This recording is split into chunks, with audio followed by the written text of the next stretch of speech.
winning meetings. So you want to have a weekly meeting that you know whether or not you're winning each week. So a standard agenda, people use different forms, but this is how you set up in Teams. So first of all, you're going to create your agenda in Excel, and then when you go up here at the plus button, you can choose Excel as one of your options, and then just upload that file. So that file is uploaded. Now you can have your agenda so people can stay online. So your good news, opening exercise, meeting leader.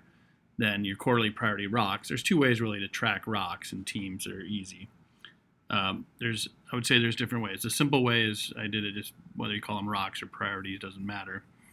But use the task by planner. So again, if you click here, you're going to end up with this task by planner feel. Actually, you can already see it's over here, but you can do task by planner and then just enter a new task, assign it to somebody just like you would a priority or a rock, and then go back in and click it, and you can add different descriptions.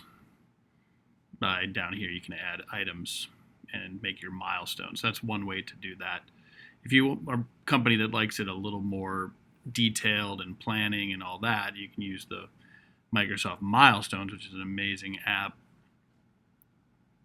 that you can really track some real detail. So not only can you do,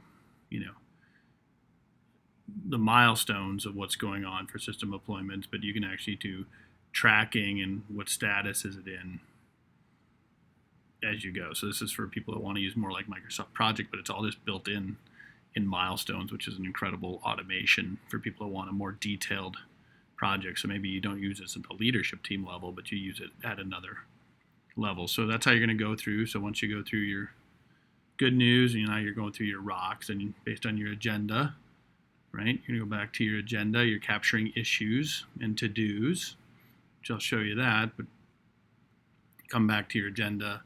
Oh, you want to look at your scorecard now.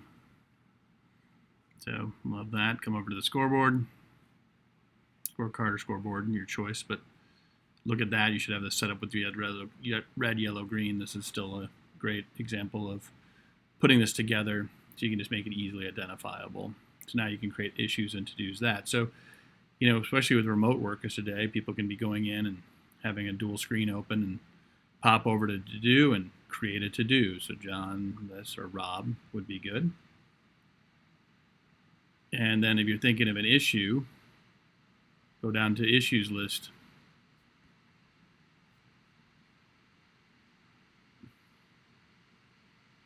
And you could add a new item in the issue if you're coming up with an issue as you're going through. And what's nice about the issues list is you can pick a priority and you can customize all this.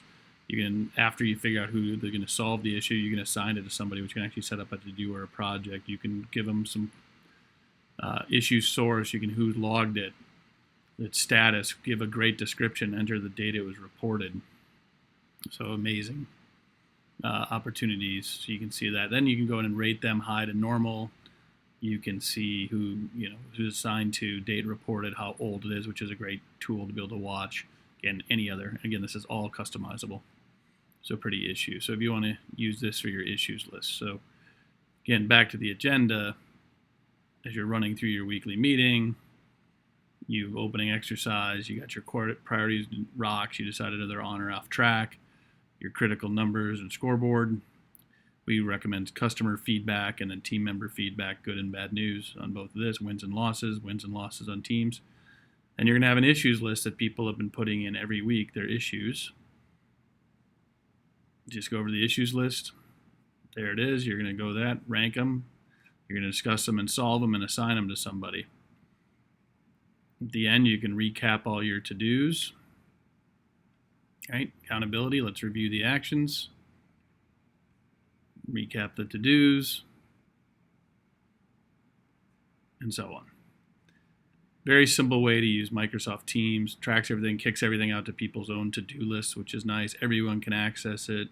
If you're in person meeting, you can put it all up on the screen. If you're a remote meeting, people can just be logged into the screen. So I find this tool very easy for setting up and running weekly meetings. Hope you enjoy.